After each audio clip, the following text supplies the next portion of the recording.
இனிய தமிழ் வணக்கம். பெருக தமிழ். நான் ஒரு திருக்குறளை பாடுறேன், அதை உன்னிப்பா கவனிங்க. கெடுப்பதுவும் கெட்டார்க்கு சார்வாய் மற்றாங்கே, எடுப்பதுவும் எல்லாம் மழை.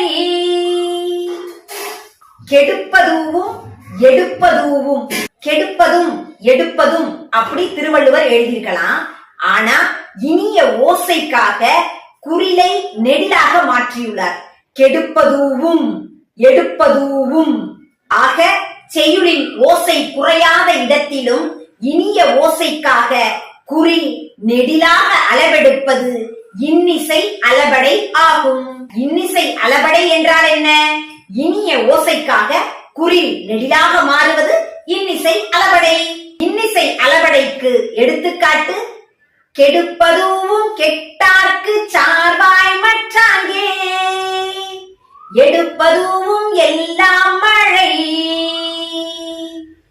அப்ப இன்னிசை அளபடை என்றால் என்ன அப்படின்னு உங்களை கேட்டா திருக்குறளை எடுத்துக்காட்டி நீங்க சொல்லிடலாம்ல பதில. நன்றி, வணக்கம்.